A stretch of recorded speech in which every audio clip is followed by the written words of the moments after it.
Բարի երեկո։ Երևանում, ինչպես գիտեք, Սփյուռքի նախարարության նախաձեռնությամբ անցկացվում էր արդեն ավարտվել է համաժողով հայոց ցեղասպանության 100-րդ տարելիցին ընթառաջ հայկական հիմնախնդիրների իրազեկման կառույցների ներկայացուցիչների մասնակցությամբ։ Մասնակցում էին այս կառույցների ներկայացուցիչներ Հայաստանից, Սփյուռքից եւ Լեռնային Ղարաբաղի Հանրապետությունից։ Այս համաժողովին մասնակցում էր նաև Հայդատի Միացյալ Նահանգների հանձնախմբի ատենապետը Քեն Հաչիկյանը։ Սա Երկրի հարցը ծրագիրն է, պարոն Հաչիկյանն այսօր իմ հյուրն է, բարի երեկո։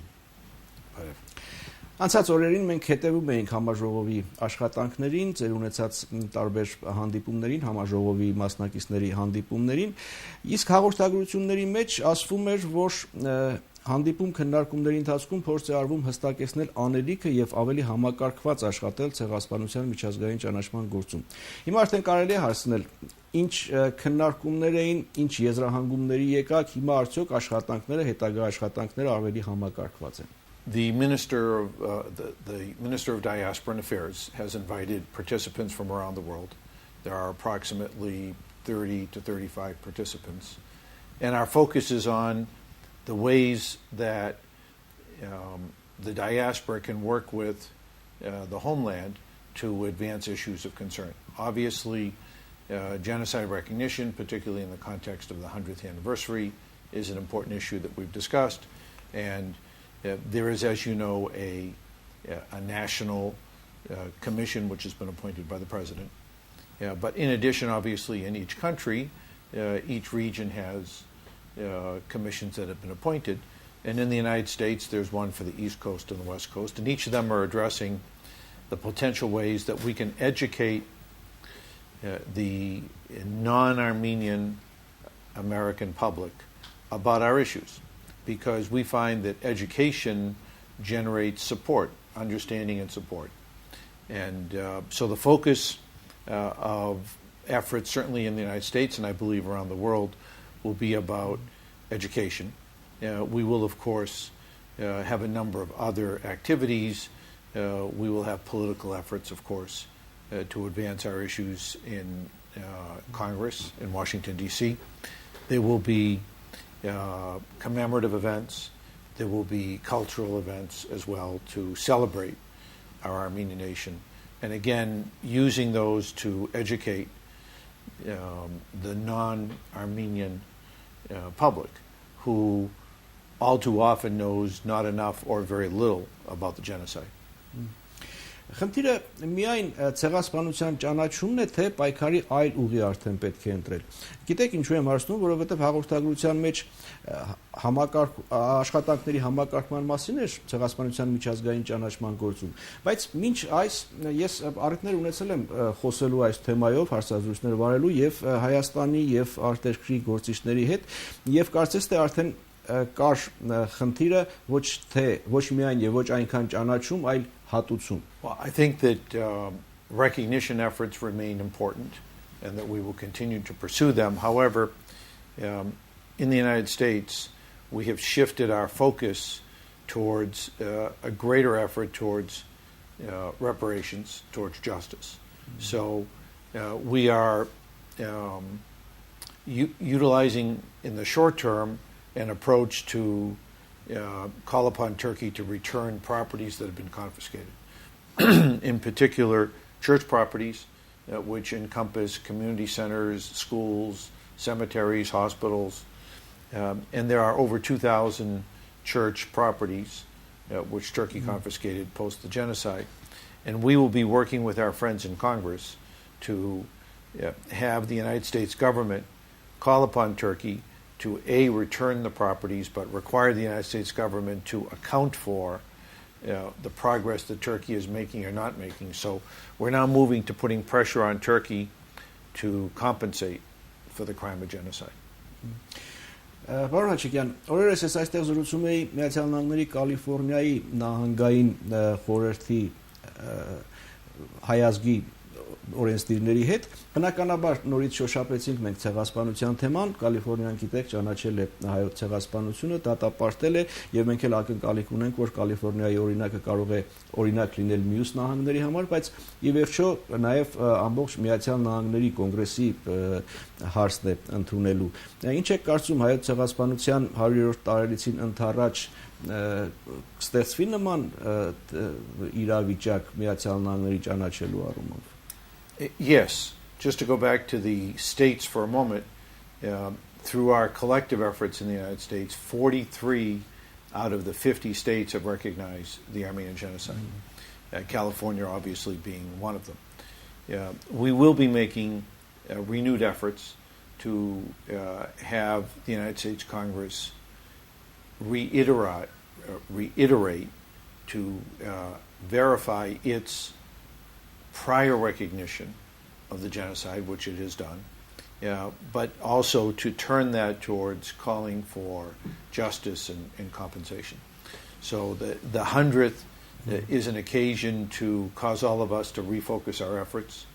It will allow us, I believe, to shine a greater spotlight, greater attention on the issues because it's the 100th. It will have more resonance with non-Armenians. But at the same time, we will continue to struggle before then. We'll continue to struggle after then. It's an important occasion, but it's just that. It's a marker of time. It reminds us that so much time has passed without the progress that we want. But at the same time, I believe in the last 10 years, significant progress has been made, and we are collectively building pressure on Turkey because the ultimate goal, while we certainly desire U.S. recognition of the genocide, the ultimate goal is to have Turkey recognize the genocide, and the United States as a very important world power, their recognition would be added to the many other countries, such as the EU, Canada, France, Italy, more recently the New South Wales Parliament in Australia. Many places have recognized the genocide, and we intend to continue to build pressure on Turkey to have Turkey recognize the genocide. And the 100th anniversary is obviously an opportune occasion for that to occur. Վերջին օրերին բավական ակտիվացել է ցեղասպանության ճանաչման հարցը նաև Եգիպտոսում։ Սա իհարկե կախված է Եգիպտոսի Թուրքիայի հարաբերությունների հետ։ Այդուամենայնիվ, անկախ նրանից թե ինչ դրդապատճառներով է այս հարցը ակտիվացել, հնարավոր համարում եք, որ աշխարհում ցեղասպանությունը ճանաչող հաջորդ երկիրը կարող է լինել հենց Եգիպտոսը։ We always welcome additional countries, additional institutions recognizing the genocide, and I think in the context of the geopolitical dynamics occurring in the Middle East and occurring around Egypt and Syria, I think there is a reasonable chance that Egypt will be one of the countries that also recognizes the genocide.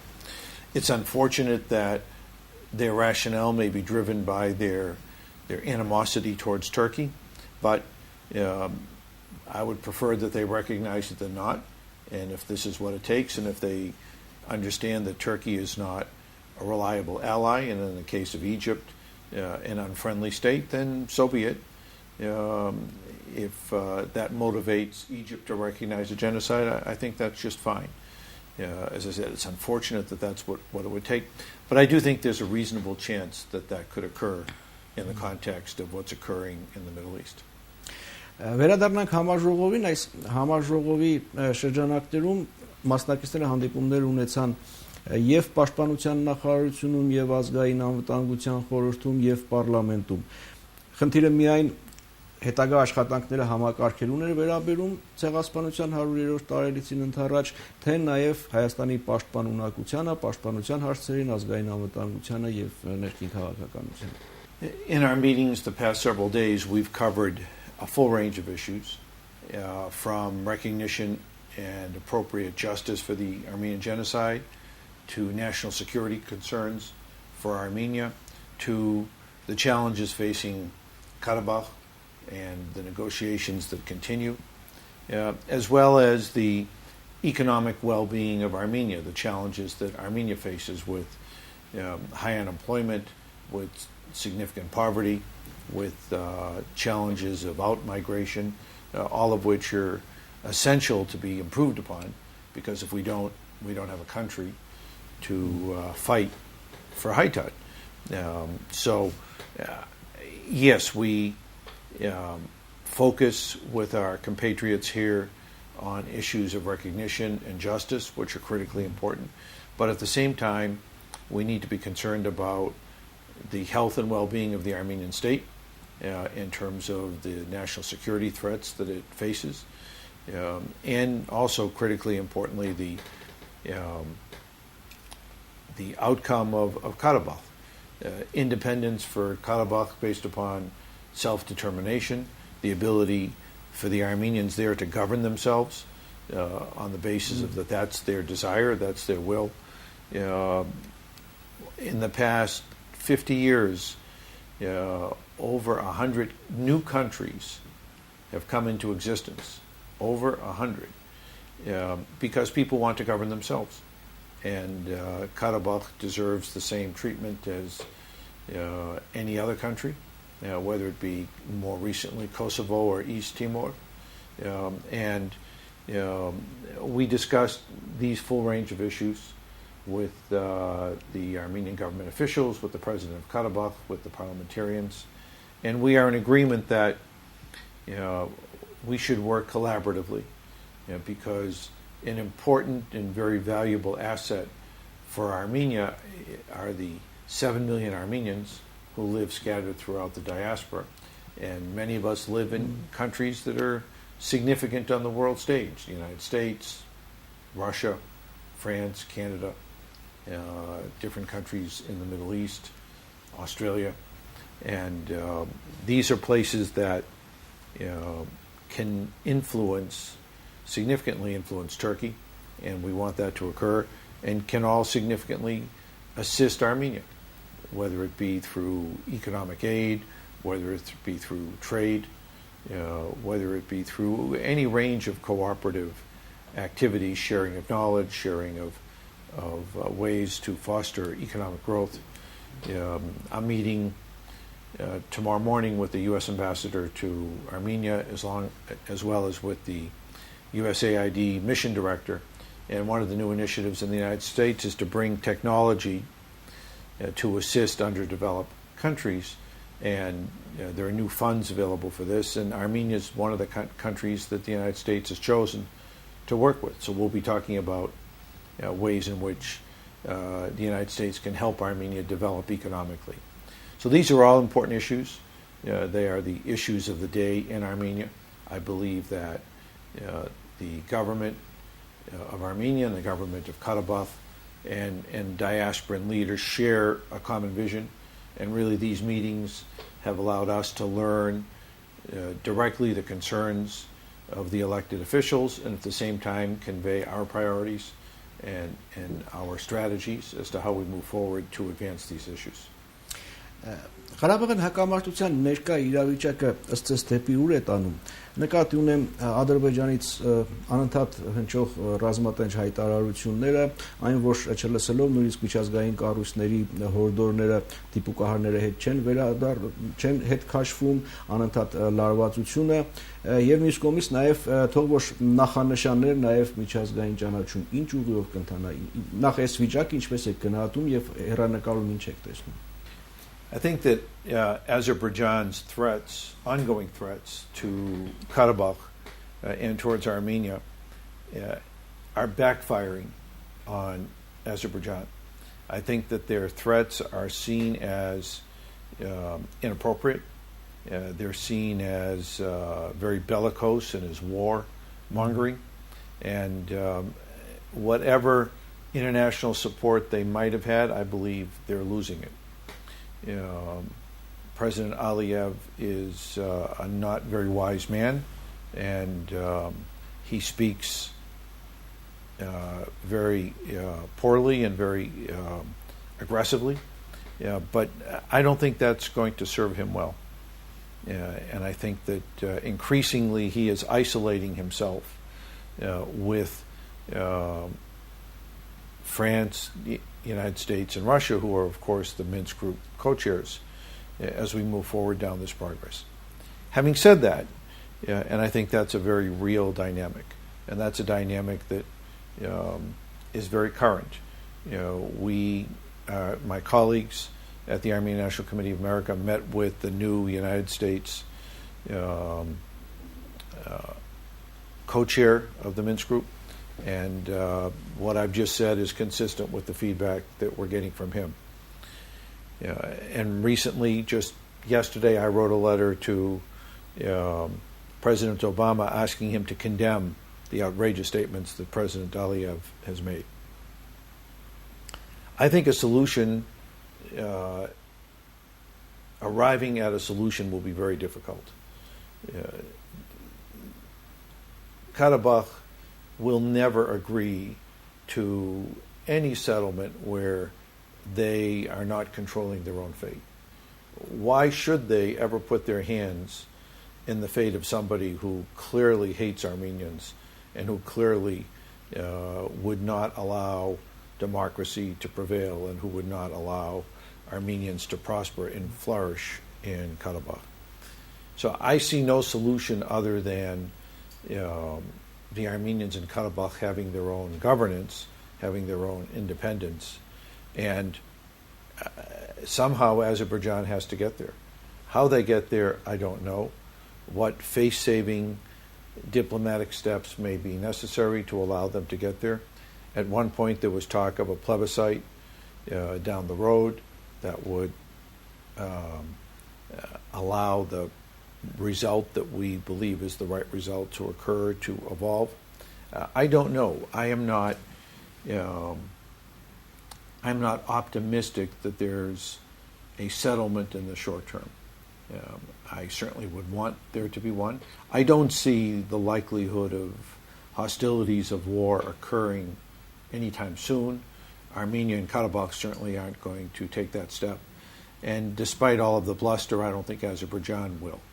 But I think it may be an ongoing stalemate for many years until such time as the reality just has to sink into Azerbaijan that it will never have governance over this area, and it has to yield it.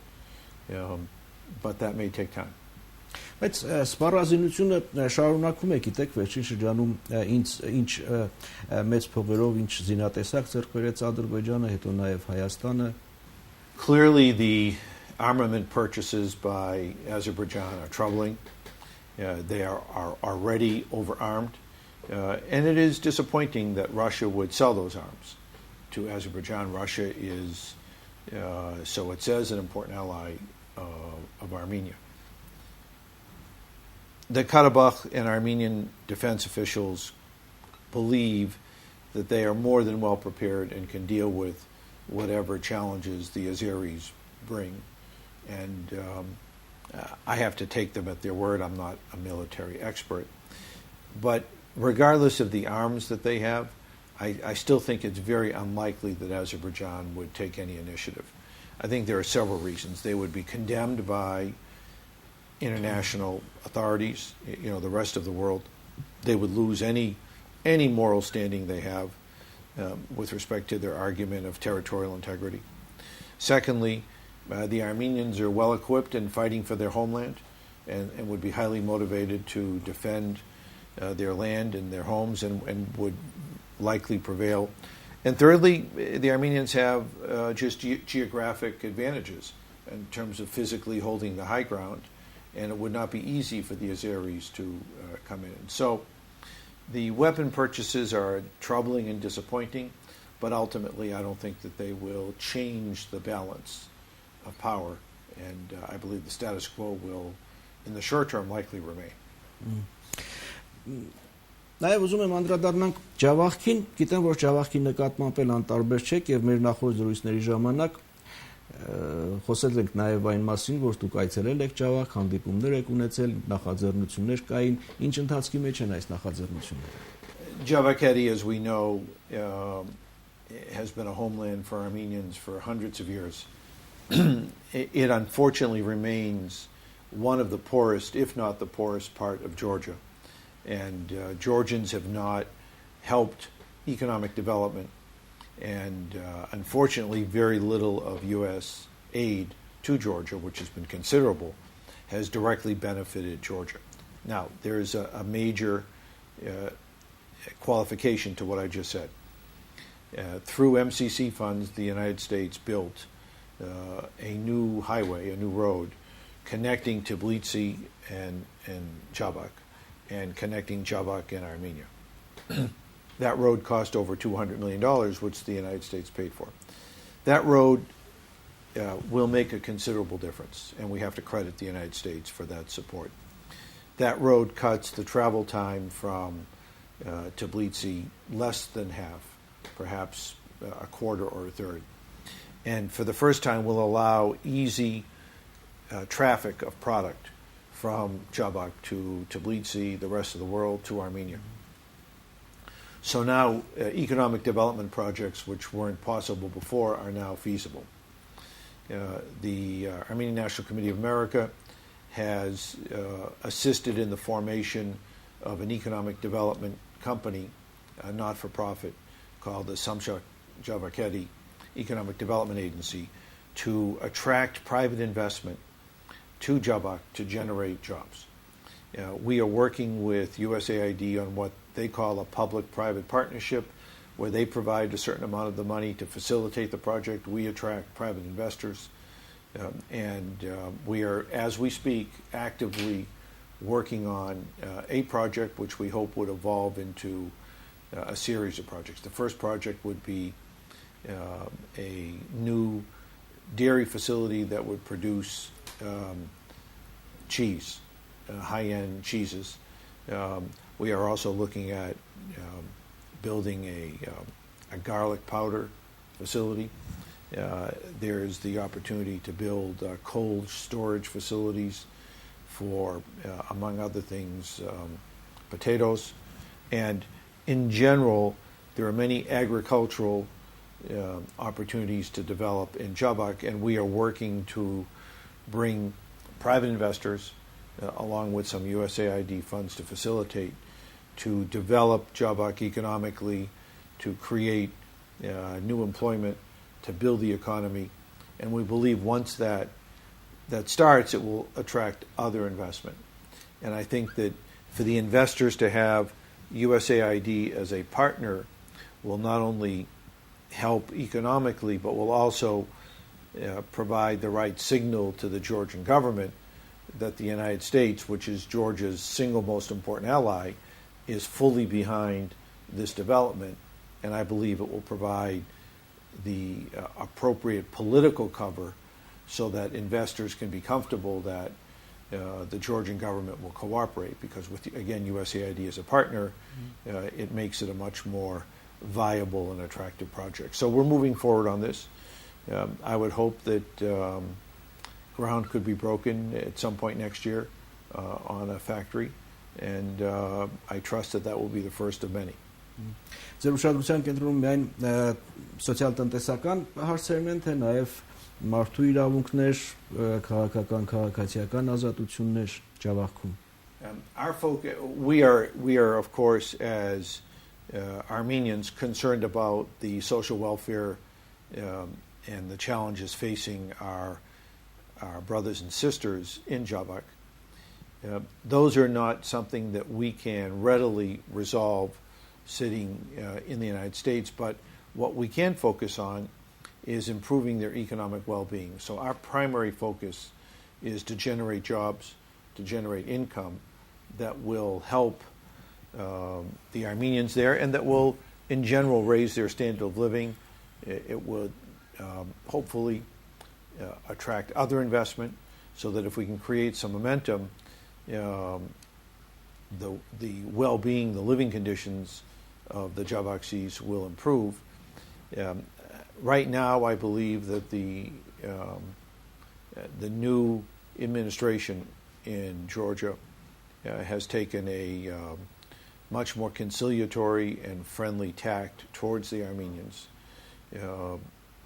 Time will tell how fully that plays out, but it appears that the new government will not take the very harsh approach that Saakashvili's government took towards Armenians. And so some of the social repression and some of the human rights problems will hopefully be improved upon by the new government. The Armenians have been so subjected and so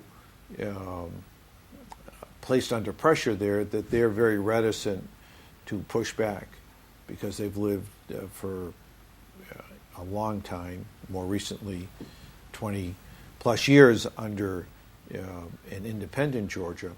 But it's been a difficult place for Armenians to live. As a result of that, some have left because it's not been very hospitable, but we would like them to stay. We would like them to be good citizens within Georgia. We'd like them to have appropriate governance rights and sort of what I would call regional autonomy, and to be good citizens inside of federated Georgia. Պարոն Հաչիկյան, մեր նախորդ հանդիպումների ժամանակ մենք դուք խոսել եք Միացյալ Նահանգների պետդեպարտամենտի քաղաքականության մասին, որ իրականացվում է հարավային Կովկասում։ Ինչ է կարծում, նույնն է մնացել այդ քաղաքականությունը, թե որոշակի փոփոխությունների ենթարկվել հատկապես վերջին այս զարգացումների համատեքստում, եսի նկատի ունեմ Հայաստանի ընտրությունը մաքսային միություն։ Time will of course tell, but I don't think it will change. I think the United States wants countries which are independent and strong. I think the United States would like those countries to not necessarily be satellites of any other country, obviously including Russia. And so democracies based upon appropriate human rights recognition, appropriate civil rights, and civic activism are all values that the United States would encourage and would hope would take root. I'm sure that the United States would have preferred that Armenia become a participant in the EU, but I believe that they'll continue to work closely with Armenia as a member of the Russian Customs Union, if that's what ultimately evolves. And I don't think it'll fundamentally change the relationship between Armenia and the United States. The United States diaspora is amongst the largest in the world, at in excess of 1.5 million. We have worked very hard to develop our political capability within the United States. So some of the United States policy is a function of our political strength that we have built and our ability to convince elected officials that this is the right tack to take morally, this is the right tack to take in terms of international affairs, and that the relationship between Armenia and the United States goes back over 100 years, and there's no reason that can't continue to flourish and remain strong. So I would not anticipate any fundamental change in that relationship. Միացյալ Նահանգները շարունակում է կարևորել Հայաստանում իրականացվող բարեփոխումները եւ պատրաստ է աջակցել. Yes, in recent years, as foreign aid has been reduced to Armenia because the United States is spending more money in Iraq and Afghanistan, and in general, the amount of money available for the CIS states has diminished. The United States has focused more of that on reforms in democracy and marketplace reforms, and I think that's fine, but we will continue to push the United States to utilize as much of those funds as possible on economic development, because ultimately economic development is at the core of what Armenia needs.